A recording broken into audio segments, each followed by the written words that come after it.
નમસ્તે વિદ્યાર્થી મિત્રો, વિડિયો લેક્ચર 2 માં આપ સૌનું સ્વાગત છે।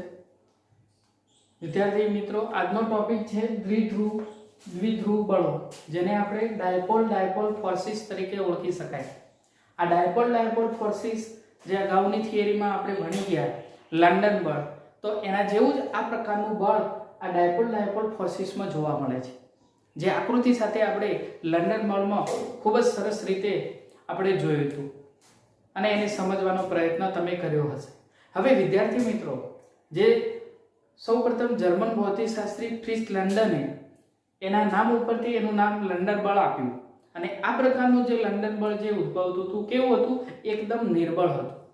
આયન કે સહસંયોજક પ્રકારનું બળ હતું તેવું હતું નહીં। કેવું હતું? નિર્બળ હતું। અને એ બંને કણો વચ્ચેનું જે અંતર હતું એ લગભગ 500 પિકોમીટર કરતાં બહુ ઓછું હતું અને માટે એની વચ્ચે બે અધ્રુવીય અણુઓ વચ્ચેનું આકર્ષણ બળ ઉદ્ભવતું હતું, લંડન બળ ઉદ્ભવતું હતું, જેનું એક નામ જાહેરાત જે વાન્ડરસવાલે આપેલી જાહેરાત કરેલી અને એનું નામ વાન્ડરવાલ્સ બળ પણ પાડેલું, પરંતુ શોધ્યું જર્મન ભૌતિકશાસ્ત્રી ફ્રિટ્ઝ લંડને અને એના માનમાં એનું નામ લંડન બળ આપણને અહીંયા આપ્યું હતું। તો એ બધી બાબતો આપણે થિયરીમાં જોયા હતા અને છેલ્લે આપણે એનો મુખ્ય આધાર એની ધ્રુવી ભવનીયતા ઉપર આધાર રાખતું હતું, તો એ બાબત આપણે ત્યાં ભણી ગયા। પરંતુ આ જે દ્વિધ્રુવ બળો, જેને આપણે ડાયપોલ ફોર્સિસ, જેમાં આપણે હવે આગળ જોઈએ અને સૌપ્રથમ તો વિદ્યાર્થી મિત્રો, કોઈ પણ થિયરી હોય એને બરાબર સમજવાનો પ્રયત્ન કરો। જો તમે એ થિયરીને સમજી અને તૈયાર કરશો તો લાંબા સમય સુધી યાદ રહેશે, તેમાં મુશ્કેલી પડશે નહીં। માટે એ થિયરીને બરાબર સમજો અને પછી તૈયાર કરો। તો આપણે અહીંયા ડાયપોલ ફોર્સિસમાં આપણે આગળ જોઈએ કે દ્વિધ્રુવ બળો, આ દ્વિધ્રુવ બળો કાયમી દ્વિધ્રુવ ધરાવતા આ દ્વિધ્રુવીયતા ધરાવતા અણુઓ વચ્ચે લાગે છે। ખાસ આપણે અહીંયા કે આ દ્વિધ્રુવ જે બળો જે છે, જે કાયમી દ્વિધ્રુવીય ધરાવતા અણુઓ, બે અણુઓ વચ્ચે આ પ્રકારનું જે ડાયપોલ ફોર્સિસ ઉત્પન્ન થાય છે અને આ બંને છેડાઓ, આ જે બંને અણુઓ જે આપણે દ્વિધ્રુવીય અણુઓના આ દ્વિધ્રુવ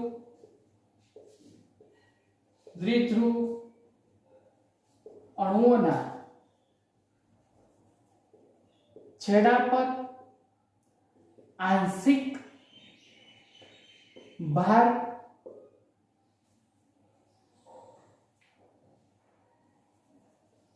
ભાર પેદા થાય છે। આંશિક ભાર આપણે અહીંયા દર્શાવવામાં આવે છે અને આ આંશિક ભાર જે ધરાવે છે, તેને આપણે અહીંયા તેને ડેલ્ટા એટલે આપણે અહીંયા એનું ચિહ્ન આ રીતે આપણે અહીંયા દર્શાવાય, ડેલ્ટા વડે દર્શાવાય, જેમાં આપણે અહીંયા આ ગ્રીક અક્ષર, જેને આપણે અહીંયા આ ગ્રીક અક્ષર છે, ગ્રીક અક્ષર ડેલ્ટા વડે દર્શાવાય છે। હવે વિદ્યાર્થી મિત્રો, આ બંને કણો વચ્ચેની જે પારસ્પરિક ઊર્જા જે જોવા મળે છે, આ બંને કણોની પારસ્પરિક ઊર્જા અહીંયા પેદા થાય છે। આ દ્વિધ્રુવીય આપણે અહીંયા મુદ્દો લખી લઈએ કે દ્વિધ્રુવ અણુઓ વચ્ચે પારસ્પરિક ક્રિયા અથવા તો પારસ્પરિક ઊર્જા હોય છે, પારસ્પરિક ઊર્જા પેદા થાય છે। દાખલા તરીકે આપણે અહીંયા જોઈએ કે આ પારસ્પરિક ઊર્જા જે આપણે અહીંયા કોઈ ઘન વિદ્યુતભાર એટલે કે ઘન પદાર્થ આપણે લઈએ, કોઈ પણ ઘન પદાર્થ જેમાં આપણને અહીંયા આ ઘન પદાર્થ તરીકે આપણને અહીંયા HCl નો હાઇડ્રોજન ક્લોરાઇડ લઈએ. આ હાઇડ્રોજન ક્લોરાઇડ જે કાયમી દ્વિધ્રુવીય ધરાવતા અણુઓ વચ્ચે એટલે કે આપણને અહીંયા H અને Cl આવા એક હાઇડ્રોજન ક્લોરાઇડ ધરાવતો અણુ આપણે લઈએ છીએ. હવે આ હાઇડ્રોજન ક્લોરાઇડ જે અણુ છે તો તેની ઉપર શું થશે? ઇલેક્ટ્રોન ભાર વિતરિત થયેલો હશે. જેમાં આપણને આ HCl અહીંયા હું લખી દઉં છું કે આ HCl જેમાં ધ્રુવીય અણુ પર શું થશે? ઇલેક્ટ્રોન ભાર વિતરણ થયેલું હશે. આ HCl ના ધ્રુવીય અણુ વચ્ચે એની ઇલેક્ટ્રોન ભાર વિતરણ થયેલું હોય એટલે કહેવાનો અર્થ અહીંયા આ ઇલેક્ટ્રોન ભાર બધે જ ઇલેક્ટ્રોન ભાર શું થશે? વિતરણ થયેલો હશે. અને આ ઇલેક્ટ્રોનીય ભાર કોની તરફ વધુ હશે? ઇલેક્ટ્રોન ભાર ઘનતા કોની તરફ વધુ હશે? તો સ્વાભાવિક રીતે ક્લોરીન તરફ ઇલેક્ટ્રોન ભાર ઘનતા વધારે છે. સમજી શકાય કે ઇલેક્ટ્રોન કેવો છે? ઋણ વીજભાર છે. માટે ઇલેક્ટ્રોન આ ક્લોરીન છે, અહીંયા મેં ક્લોરીન લખ્યો છે તો ક્લોરીન તરફ ઇલેક્ટ્રોન ભાર ઘનતા વધારે છે અને આના ઉપર ઓછો હશે. એટલે કહેવાનો અર્થ શું થશે? આપણે અહીંયા બીજા બે પરમાણુઓ આપણે લઈએ છીએ, બે અણુઓ આપણે લઈએ છીએ તો બે અણુઓ આપણે અહીંયા લખીએ તો એ વધુ સમજ આપણને ખ્યાલ આવે. દાખલા તરીકે અહીંયા હું બે અણુઓ લઉં છું. આ બે અણુઓ સમજો વિદ્યાર્થી મિત્રો. હવે અહીંયા આપણે સમજવાનો પ્રયત્ન કરવાનો છે. થિયરીને બરાબર આપણે સમજવાની છે. હવે અહીંયા આપણે અહીંયા HCl અહીંયા HCl. હવે અહીંયા આપણે ક્લોરીન તરફ ઇલેક્ટ્રોન ભાર ઘનતા વધારે છે અને તેની HCl ધ્રુવીય અણુ ઇલેક્ટ્રોન ભાર તો વિતરિત થયેલો તો હોય જ છે પરંતુ ક્લોરીન તરફ ઇલેક્ટ્રોન ભાર ઘનતા વધારે હશે. માટે આપણે ક્લોરીન તરફ ઇલેક્ટ્રોન ભાર ઘનતા વધારે હોય તો ઇલેક્ટ્રોનીય ભાર ઘનતા કોની તરફ? જો HCl નો અણુ એટલે કે આ બાજુ ખસે, આ હાઇડ્રોજન નો કોઈ પણ ભાર ઘનતા હાઇડ્રોજન અહીંયા અણુ આપણે લઈએ છીએ તો આ બાજુ ખસે તો ઇલેક્ટ્રોન ભાર ઘનતા કોની તરફ? આ બાજુ હશે તો એની ઉપર શું હશે? માઈનસ આંશિક ધન વીજભાર. આની ઉપર શું જોવા મળશે? આંશિક. આની ઉપર આંશિક ઋણ વીજભાર, આની ઉપર આંશિક ધન વીજભાર જોવા મળશે. વિદ્યાર્થી મિત્રો, ક્લોરીન આપણે જાણીએ છીએ ઋણ વીજભાર છે. જો આ બાજુ ખસશે તો અહીંયા ઋણ વીજભાર જમા થશે તો અહીંયા ઇલેક્ટ્રોનની ઉણપ જોવા મળશે. તો આની તરફ શું થશે? પ્લસ ચાર્જ જોવા મળશે અને આની બાજુ શું થશે? ઋણ વીજભાર જમા થશે. તો ઇલેક્ટ્રોનીય ભાર ઘનતા કોની તરફ વધુ હશે? જમણી બાજુ ક્લોરીન તરફ ભાર ઘનતા વધુ હશે. જો અહીંયા ખાસ બાબત આપણને અહીંયા સમજવાની છે. જો આ બીજા પરમાણુ સાથે આપણે જોઈએ કે આ અણુ જે છે બીજા અણુ સાથેના જે સંપર્કમાં આવે છે તો આ પોતાનો જે ઋણ વીજભાર જે ધરાવતો આ Cl જે છે ઋણ વીજભાર ઇલેક્ટ્રોનીય ભાર ઘનતા કોની તરફ ખેંચાશે? પ્લસ ચાર્જ તરફ ખેંચાશે. એટલે આની ઉપર શું થશે? આંશિક ધન વીજભાર, આની ઉપર આંશિક ઋણ વીજભાર જમા થશે. હવે અહીંયા આ ઋણ વીજભાર પ્લસ ચાર્જ, જો અહીંયા ખાસ બાબત સમજવાનું છે કે આ પોતાનો પ્લસ ચાર્જ અહીંયા આવશે તો આ બાજુ શું હશે? Minus charge. તો ઇલેક્ટ્રોનીય ભાર ઘનતા કોની તરફ જોવા મળશે? વધુ. ઇલેક્ટ્રોનીય ભાર ઘનતા કોની તરફ? Cl તરફ જોવા મળશે. તો આ બધા જ ઘટકો કોનો કે આ ઇલેક્ટ્રોન આ બાજુ આવી જશે તો પ્લસ ચાર્જ કઈ બાજુ જમા થશે? આ બાજુ જમા થશે. આપણે અહીંયા ફરીથી સમજાવું છું કે HCl ધ્રુવીય અણુઓ ઇલેક્ટ્રોન ભાર વિતરિત થયેલો છે. હવે દાખલા તરીકે અહીંયા વચ્ચેથી કોઈ આ અણુ આપણે અહીંયા પરમાણુ આ બાજુ ખસે તો તો ઇલેક્ટ્રોન પોતાની તરફ Cl જે છે તો Cl તરફ ઇલેક્ટ્રોન વધુ જમા થશે, ઇલેક્ટ્રોનીય ભાર ઘનતા વધુ જમા થશે, તો આના ઉપર ઇલેક્ટ્રોનની ઉણપ જોવા મળશે, માટે અહીંયા શું થશે, આંશિક ધન વીજભાર, આના ઉપર આંશિક ઋણ વીજભાર. ચલો આ અણુ બીજા અણુના સંપર્કમાં આવે છે, પ્રેરિત થાય છે, તો આ પ્રેરિત થાય એટલે આના ઉપર આ માઈનસ ચાર્જ જે આંશિક ઋણ વીજભાર આંશિક ધન વીજભાર સાથે શું થશે, ખેંચાશે, આકર્ષણ બળ ઉદ્ભવશે, અને આ આકર્ષણ બળ એ કોના જેવું, પ્લસ માઈનસ અને પ્લસ જે લંડન બળ જેવું જ આ આકર્ષણ બળ અહીંયા જોવા મળે છે. અને જેમાં આપણને અહીંયા આ બંને આ આકર્ષણ બળ અહીંયા જે જોવા મળે છે, જેને અહીંયા લખી દઈએ કે આ એક લંડન બળ જેવું જ આકર્ષણ બળ અહીંયા જોવા મળે છે, માટે અહીંયા કહી શકાય. હવે આ લંડન બળ આ ધ્રુવીય અણુમાં સમાઈ જાય છે. તમને પ્રશ્ન થાય, સાહેબ કઈ રીતે સમાઈ જાય? સમજો વિદ્યાર્થી મિત્રો, અહીંયા બધે જ ઇલેક્ટ્રોન તો સમાયેલા હતા જ, ઇલેક્ટ્રોન હતા જ, પહેલેથી જ હતા, આ ઇલેક્ટ્રોન પહેલેથી જ હતા, પરંતુ અહીંયા આંશિક ઋણ વીજભાર ધરાવે છે, તો અહીંયા આંશિક ઋણ વીજભાર પહેલેથી ઇલેક્ટ્રોન હતા, તો ઇલેક્ટ્રોન માઈનસ ઋણ વીજભાર અને ઋણ વીજભાર વચ્ચે શું થશે, અપાકર્ષણ, પ્લસ અને માઈનસ વચ્ચે શું થશે, આકર્ષણ, ધન વીજભાર અને ઋણ વીજભાર વચ્ચેનું આકર્ષણ થાય, જ્યારે સમાન સમાન ધ્રુવો વચ્ચે શું થશે, અપાકર્ષણ, સમાન ધ્રુવ વચ્ચેનું અપાકર્ષણ, અને અસમાન ધ્રુવો વચ્ચે શું થશે, આકર્ષણ. તો આ બંને શું થયા, અસમાન ધ્રુવો છે, માઈનસ અને પ્લસ, તો એની વચ્ચેનું શું થયું, આકર્ષણ બળ થયું. પરંતુ લંડન બળ સાહેબ કેમ આમાં સમાઈ જાય છે?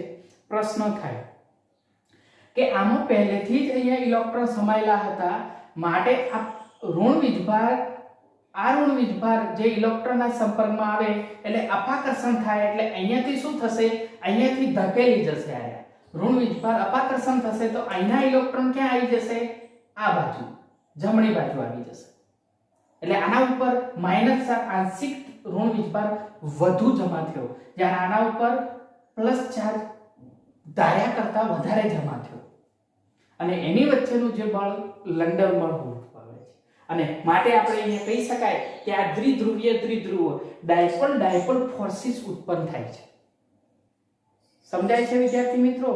આની અંદર લંડન બળ સમાઈ ગયું છે, પારસ્પરિક ક્રિયા લંડન બળ જેવી જ છે, એની અસર જેવી જ છે, પરંતુ અહીંયા પહેલેથી જ ઇલેક્ટ્રોન હતા એટલે અપાકર્ષણ થઈ અને આ બાજુ ધકેલાઈ ગયા છે.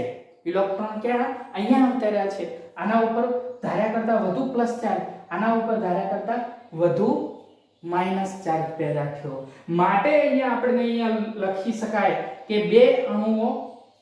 આ બે અણુઓ વચ્ચે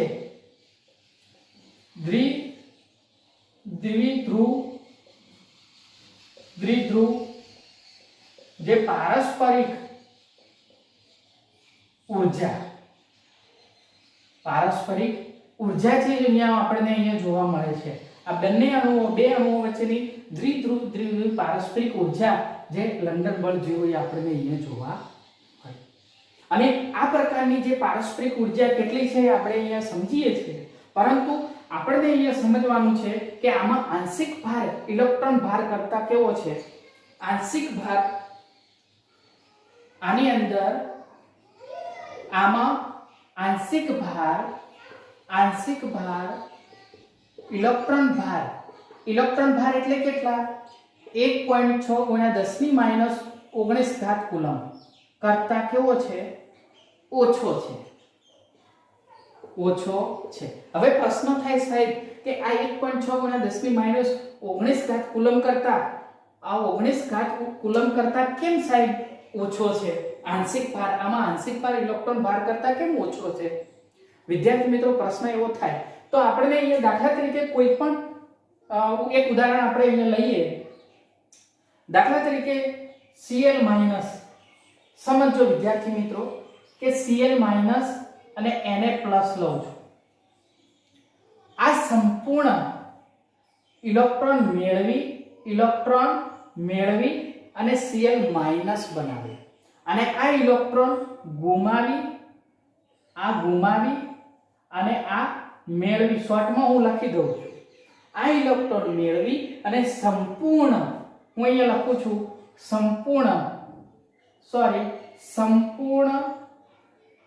સંપૂર્ણ ક્લોરીન પરમાણુ બનાવે છે અને આ સંપૂર્ણ Na પરમાણુ બનાવે છે. હવે આ ઇલેક્ટ્રોન ગુમાવે એટલે કેટલા ઇલેક્ટ્રોન ગુમાવે? 1.6 ગુણ્યા 10⁻−19 કુલમ જેટલા ઇલેક્ટ્રોન ગુમાવી ક્લોરીન પરમાણુ મેળવી અને એ 1.6 ગુણ્યા 10⁻−19 કુલમ જેટલા ઇલેક્ટ્રોન પોતે મેળવે છે અને પરમાણુ બનાવે છે. આ ઇલેક્ટ્રોન કેટલા?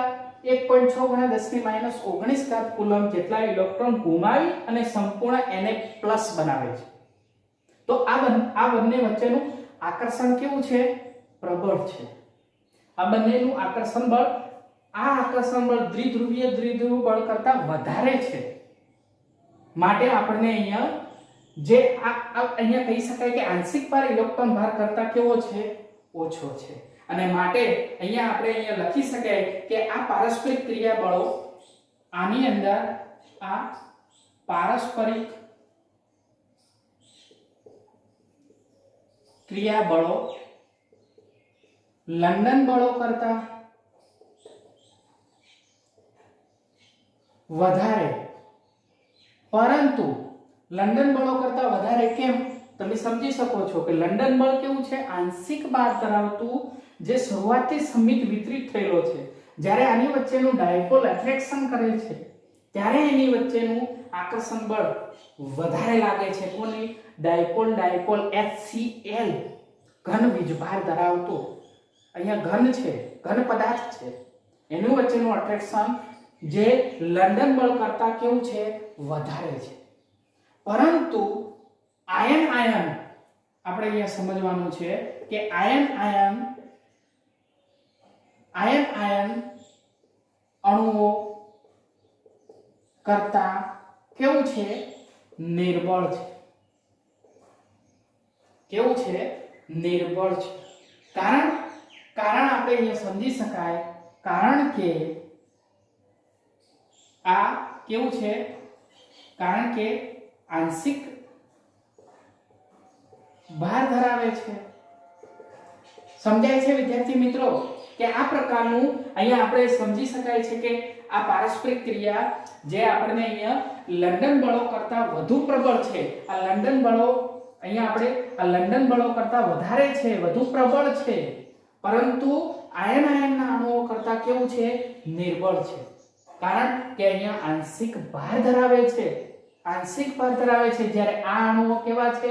પ્લસ અને માઈનસ, સંપૂર્ણ આયન બનાવે છે અને સંપૂર્ણ આયન ગુમાવે છે. માટે આનું પ્રબળ છે.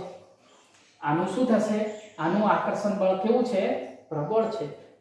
અહીંયા આયનના અણુઓ કરતા કેવું છે? નિર્બળ બને છે. એવો આપણે મુદ્દો લખીએ છીએ. માટે આપણને અહીંયા દ્વિધ્રુવ વચ્ચેનું આકર્ષણ બળ, હું એક મુદ્દો લખું છું કે આ પ્રકારનું દ્વિધ્રુવીય અણુઓ વચ્ચેનું જે આકર્ષણ બળ જે છે, આ આકર્ષણ બળ દ્વિધ્રુવ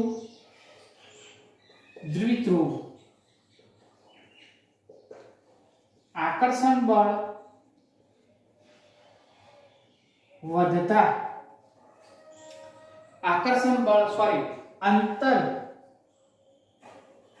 અંતર વધતા, જો અંતર વધતા શું થશે? ઘટે છે. ધ્યાન રાખજો વિદ્યાર્થી મિત્રો કે જ્યારે આ પ્રકારના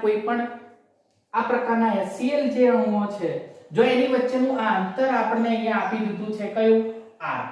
આ અંતર અહીંયા બંનેનું અંતર આપણને અહીંયા R આપ્યું છે અને આ બંનેનું અંતર જો વધી જાય તો એનું એટ્રેક્શન શું થઈ જાય?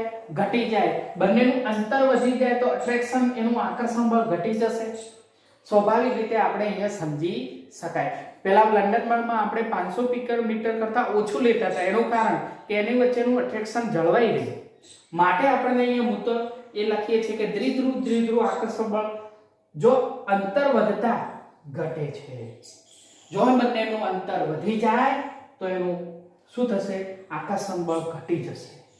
અને માટે આપણને અહીંયા લખી શકાય કે આમાં આંશિક ભાર ઇલેક્ટ્રોનીય ભાર કરતા કેવો છે, આમાં આંશિક ભાર જે છે એ ઇલેક્ટ્રોનીય ભાર કરતા કેવો છે, ઓછો છે। માટે અહીંયા હું તો ખાસ લખું છું કે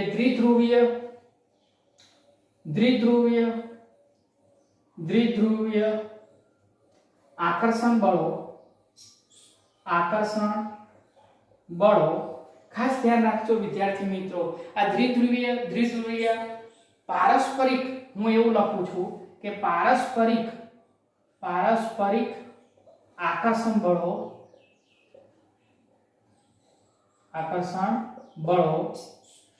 એ પારસ્પરિક આકર્ષણ બળો જેમાં પારસ્પરિક આકર્ષણ ઊર્જા પણ આપણે અહીંયા લખી શકાય જે પારસ્પરિક આકર્ષણ બળો જે કોના 1/r ની 3 ઘાત સમપ્રમાણમાં હોય છે। સમજી લેજો, હું શોર્ટમાં લખું છું કે દ્વિધ્રુવ પારસ્પરિક આકર્ષણ બળની જે ઊર્જા જે છે, આ જે ઊર્જા અહીંયા પારસ્પરિક ઊર્જા કેટલી હોય છે, 1/r ની 3 ઘાત જેટલી હોય છે। હવે આ ઊર્જા જે જોવા મળે છે, આ ઊર્જા જે જોવા મળે છે એ કયા પદાર્થમાં જોવા મળે છે, ખાસ ઘન પદાર્થમાં જોવા મળે છે।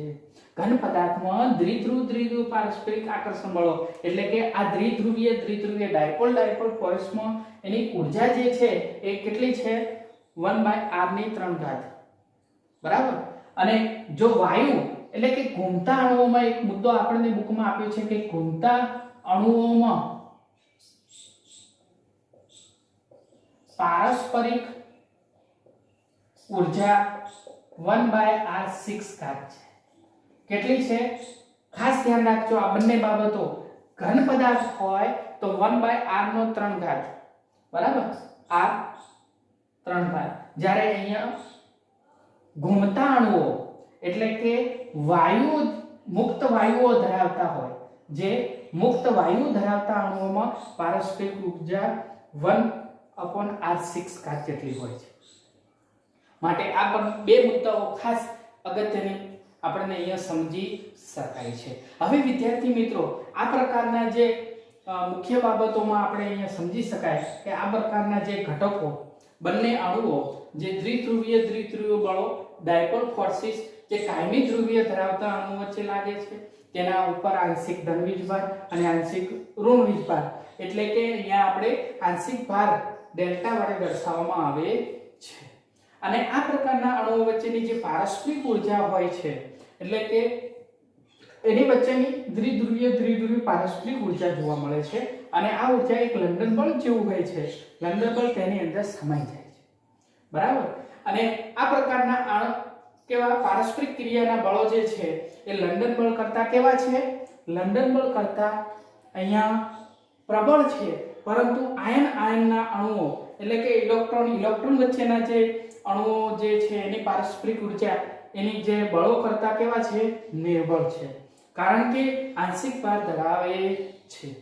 અને આ પ્રકારના દ્વિધ્રુવ આકર્ષણ બળ અંતર વધતા શું થશે, એનું અંતર વધે એમ ઘટી જાય છે, એનું આકર્ષણ બળ ઘટી જાય છે। માટે આપણે અહીંયા HCl ના અણુઓ વચ્ચેની આ દ્વિધ્રુવ પારસ્પરિક ઊર્જા કેવા પદાર્થો માટે, ઘન પદાર્થો માટે લઈએ ત્યારે એની જે ઊર્જા છે એ આપણે અહીંયા સમજી શકાય। અને મુક્ત વાયુ એટલે કે ઘૂમતા અણુઓમાં પારસ્પરિક ઊર્જા આટલી જોવા મળે છે। તો વિદ્યાર્થી મિત્રો અહીંયા પણ આપણે આ છેલ્લી બાબત અહીંયા સમજી શકાય। અને આ પ્રકારની પારસ્પરિક ઊર્જા જે આપણને અહીંયા હવે દ્વિધ્રુવીય પ્રેરિત દ્વિધ્રુવીય બળો હવે પછીનો જે થિયરી આપણે અહીંયા સમજાવે છે એના પછીનો એક આવું જ આપણને અહીંયા થિયરી સમજાવે છે, પ્રેરિત દ્વિધ્રુવીય ઊર્જા। તો આ બાબતને વિડિયોને પોઝ કરી આટલા મુદ્દાઓ તમે લખી લેશો। ઓકે, ચાલો।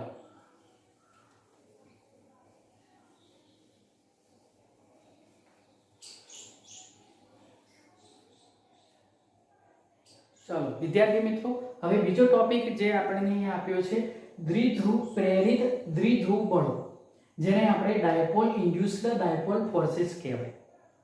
હવે આ ડાયપોલ ઇન્ડ્યુસ્ડ ડાયપોલ ફોર્સિસ એ દ્વિધ્રુવીય ધરાવતા કાયમી દ્વિધ્રુવીય અણુઓ અને દ્વિધ્રુવીય ધરાવતા જે દ્વિધ્રુવીય ઉણપવાળા અણુઓ વચ્ચે એ સક્રિય થાય છે. એની વચ્ચેનું આકર્ષણ બળ સક્રિય થાય છે. ફરીથી કે આ દ્વિધ્રુવીય પ્રેરિત દ્વિધ્રુવીય અણુઓ જે છે એ અણુઓ જે કાયમી દ્વિધ્રુવી ધરાવતા અણુઓ અને જે કાયમી દ્વિધ્રુવીયતાની ઉણપ ધરાવતા અણુઓ વચ્ચે સક્રિય થાય છે. માટે આપણે મુદ્દો લખીએ કે દ્વિધ્રુવીય અણુઓ એ કાયમી દ્વિધ્રુવીયતા ધરાવતા અણુઓ અને દ્વિધ્રુવ જે કાયમી દ્વિધ્રુવીયતા ઉણપ વાળા અણુઓ વચ્ચે સક્રિય થાય છે. વિદ્યાર્થી મિત્રો સમજો કે દ્વિધ્રુવ અણુઓ જે કાયમી દ્વિધ્રુવીયતા ધરાવતા કાયમી ધ્રુવીય અણુઓ ધરાવતા અણુઓ અને દ્વિધ્રુવીય અણુઓ એટલે કે કાયમી ધ્રુવીય અણુઓની ઉણપ ધરાવતા આ ઉણપ ધરાવતા અણુઓ વચ્ચે સક્રિય થાય છે. માટે આ મુદ્દા ઉપરથી આપણે અહીંયા સમજી શકાય, આપણે આકૃતિ સાથે સમજવું પડે. ચલો આપણે અહીંયા કાયમી ધ્રુવીય અણુ લઈએ તો કોઈ કાયમી દ્વિધ્રુવીય અણુ સાથેની આપણે આકૃતિ સાથે સમજવાનો પ્રયત્ન કરીશું કે આ દાખલા તરીકે આપણે અહીંયા HCl નો અણુ લઈએ, હાઇડ્રોજન ક્લોરાઇડ, બરાબર. તો આ HCl નો અણુ લઈએ તો આ કેવો છે? કાયમી દ્વિધ્રુવ એટલે કે ધ્રુવીય અણુ છે. કેવો છે? આ ધ્રુવીય અણુ છે. અને આપણે એક અણુ અહીંયા નાનો લઈ લઈએ, આ કેવો છે? અધ્રુવીય છે. આ ધ્રુવીય છે. ચલો હવે આ આકૃતિ ઉપરથી તમે સમજી શકો ને વિદ્યાર્થી મિત્રો કે આ જે છે કાયમી ધ્રુવીય અણુ છે, એની ઉપર ઇલેક્ટ્રોનની ભાર કેવો થશે? એની ઉપર ભાર ઘનતા જે છે ઇલેક્ટ્રોનીય ભાર એના ઉપર વિતરિત થયેલો હશે. તો આના આ ધ્રુવીય અણુ છે, આના ઉપર કંઈક ઇલેક્ટ્રોનીય ભાર જે છે એ કેવો થયેલો હશે? વિતરિત થયેલો હશે. આ બંને ઉપર ઇલેક્ટ્રોનીય ભાર વિતરિત થયેલો હશે. હવે આપણે આ આકૃતિ અહીંયા આપણે એક આપીએ. આ આકૃતિ 1 નંબરની બાબત આપણે સમજ્યા. હવે અહીંયા 2 નંબરની બાબતમાં આપણે સમજવાનો પ્રયત્ન કરવાનો છે કે ચાલો આવો જ અણુ અહીંયા હું દોરી દઉં છું કે આ આકૃતિમાં આપણે અહીંયા HCl સેમ જ ઉપર જે દોર્યો છે આ પ્રકારની જ આકૃતિ કેવો છે? ચાલો HCl જ લઈ લઉં છું અને કાયમી ધ્રુવીયતા ધરાવતા દ્વિધ્રુવ એટલે કે ધ્રુવીય અણુ છે. ચાલો ખ્યાલ આવે છે? આ સેમ વસ્તુ લીધું છે. હવે આ અધ્રુવીય અણુ પણ હું લખી દઉં છું, દોરી દઉં છું. ચાલો સમજાય છે વિદ્યાર્થી મિત્રો? અધ્રુવીય અણુમાં હું લઈ લઉં છું N2. ખાસ બાબત ધ્યાન રાખજો વિદ્યાર્થી મિત્રો. હવે જે સમજવાનું છે આ થિયરીમાં એ અહીંયા સમજાયું છે કે કાયમી ધ્રુવીય અણુઓ અને આ જે છે એ કેવો છે? અધ્રુવીય અણુ છે.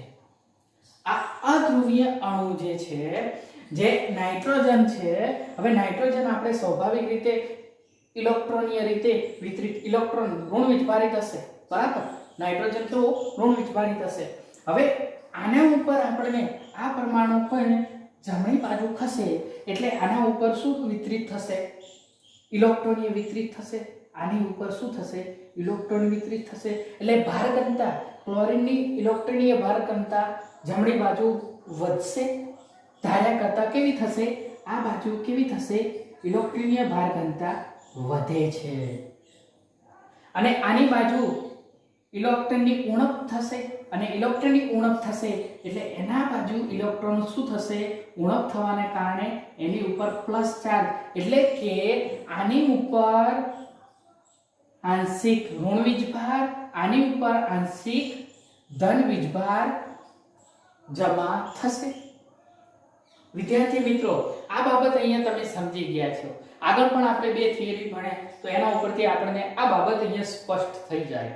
હવે આપણે અહીંયા સમજવાનું છે અધ્રુવીય અણુ, સમજવાનું છે અધ્રુવીય અણુ। તો આ અધ્રુવીય અણુમાં જે આપણને અહીંયા આ જે બાબત સમજવાની છે તો નાઇટ્રોજન જે છે સ્વાભાવિક રીતે નાઇટ્રોજન અહીંયા ઋણ વીજભાર ધરાવે છે। બધામાં જ અહીંયા શું થશે અહીંયા બધામાં શું થશે ઇલેક્ટ્રોનીય ભાર ઘનતા જમા થશે વિતરિત થયેલી હશે। પરંતુ અહીંયા સમજો હવે કે અહીંયા આ જે અણુમાં એ આપણે અણુ આપીએ આ એ અણુમાં શું થશે આને આપણે બી ના અણુ આ નંબર આપી દઈએ તો આ એ અણુમાં ઇલેક્ટ્રોનીય ભાર કરતા ક્લોરીન તરફ વધુ જોવા મળે છે, આ બાજુ વધારે જોવા મળે છે ધાર્યા કરતા। તો આ ક્લોરીન જે છે એ કોની તરફ આકર્ષાશે ધન વીજભાર તરફ આકર્ષાશે કોને કે ધન વીજભારને ખેંચશે, ધન વીજભારને ખેંચશે તો ઋણ વીજભાર કોની તરફ ધકેલાશે જમણી બાજુ ધકેલાશે। જો અહીંયાથી ઋણ આ અહીંયા જો અહીંયા ધ્યાન રાખજો વિદ્યાર્થી મિત્રો અહીંયા માઈનસ ચાર્જ છે, અહીંયા આંશિક ઋણ વીજભાર છે તો આની ઉપર આંશિક ધન વીજભાર આવવો જોઈએ અને આંશિક ધન વીજભારને શું કરશે પોતે ખેંચશે, આકર્ષણ બળ જોવા મળશે। તો આ બધા જ ઇલેક્ટ્રોન કોની તરફ જમણી બાજુ શું થશે જમણી બાજુ ધકેલાશે। આના ઇલેક્ટ્રોન બધા જ અહીંયાથી કઈ બાજુ ધકેલાશે આ બાજુ જમણી બાજુ એટલે ઇલેક્ટ્રોન અહીંયા શું થશે આ ઇલેક્ટ્રોન અહીંયા જમા થશે। સ્વાભાવિક રીતે સમજો કે આ ઇલેક્ટ્રોન ભાર ઘનતા ધરાવે છે નાઇટ્રોજન ઋણ વીજભાર ધરાવે છે પરંતુ જે પોતાને આ ઋણ વીજભાર ધરાવતો ક્લોરીન જે પરમાણુ છે એ પોતાને ધન વીજભાર તરફ આકર્ષાય છે પોતાને ખેંચે છે એટલે આ બાજુના ઇલેક્ટ્રોન કોની બાજુ ખસશે આ બાજુ ખસશે એટલે આ બાજુ શું થશે ઇલેક્ટ્રોનીય ભાર જમા થશે એટલે આના ઉપર આંશિક ઋણ વીજભાર આના ઉપર આંશિક ધન વીજભાર થશે અને એની વચ્ચેનું જે આ આકર્ષણ બળ જે અહીંયા જોવા મળે છે તો એને આપણે અધ્રુવીય અણુમાં પ્રેરિત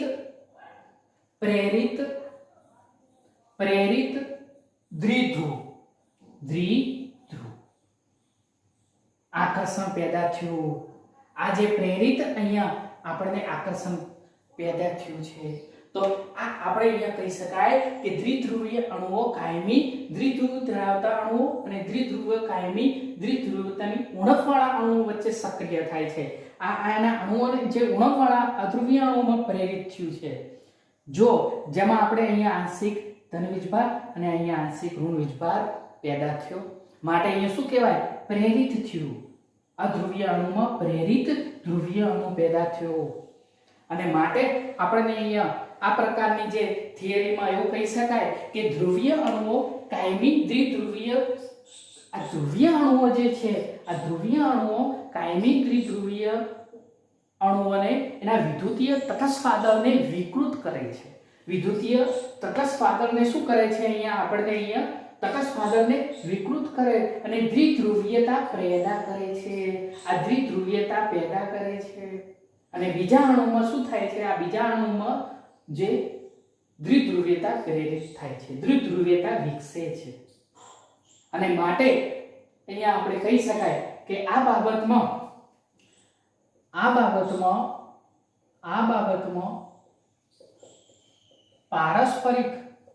પારસ્પરિક ઉર્જા કેટલી હોય છે 1/r6 આ બાબતમાં પણ પારસ્પરિક ઉર્જા કેટલી 1/r6 જેટલી હોય છે અને આ મુખ્ય બાબત આ વિદ્યુતીય દ્વિધ્રુવીય અણુઓ જે અધ્રુવીય અણુઓ વચ્ચેનું અટ્રેક્શન અધ્રુવીય અણુમાં પ્રેરિત દ્વિધ્રુવીય અને જેનો મુખ્ય આધાર ધ્રુવીભવનતા, અહીંયા હું શોર્ટમાં લખી દઉં છું, આધાર ધ્રુવીભવનીયતા, ધ્રુવીભવનતા ઉપર આધાર રાખે છે, પોલારાઇઝેબિલિટી. તો આ ધ્રુવીભવનતા ઉપર આધાર રાખે છે. બીજો મુદ્દો પણ એક ખાસ અગત્યનો છે વિદ્યાર્થી મિત્રો, કે આ પ્રકારના જે મોટા કદવાળા જે ધ્રુવીભવનીયતા એટલે કે મોટા કદવાળા અણુઓ, મોટા કદવાળા અણુઓ જે વધુ ધ્રુવીભૂત એટલે કે મોટા કદવાળા અણુઓ સહેલાઈથી ધ્રુવીભૂત થઈ શકે છે. જે મોટા કદના અણુઓ હોય એ સહેલાઈથી ધ્રુવીભૂત થાય છે, અને આ મોટા કદવાળા જે સહેલાઈથી ધ્રુવીભૂત કરી શકતા હોય તો એની ઓછી ધ્રુવીભવનતા, એની આકર્ષણ બળની, આ મોટા કદવાળા જો અણુઓ સહેલાઈથી ધ્રુવીભૂત થઈ શકે તો ઊંચી ધ્રુવીભવનતા, આની જે ઊંચી ધ્રુવીભવનતા છે, આ ઊંચી ધ્રુવીભવનીયતા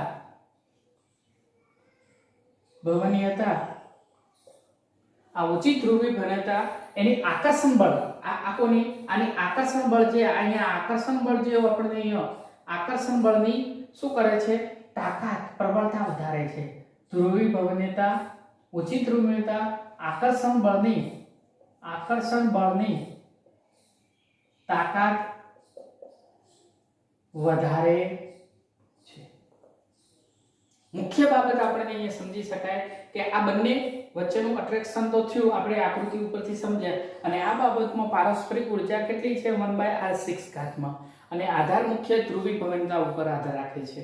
તો મોટા કદવાળા અણુઓ સહેલાઈથી ધ્રુવીભૂત થઈ શકે છે, પરંતુ કે આ જે ઊંચી ધ્રુવીભવનતા અહીંયા જોવા મળે છે, આ આકર્ષણ બળની ખૂબ જ ઊંચી ધ્રુવીભવનતા જોવા મળે, અને આ ઊંચી ધ્રુવીભવનતા એ આકર્ષણ બળની શું કરે છે, એની તાકાત વધારે છે, એની પ્રબળતા વધારે છે. તો વિદ્યાર્થી મિત્રો, આપણને દ્વિધ્રુવી પ્રેરિત દ્વિધ્રુવીય બળો જે ડાયપોલ ઇન્ડ્યુસ્ડ ડાયપોલ ફોર્સીસમાં આ થિયરીમાં બરાબર તમે સમજી ગયા હશો.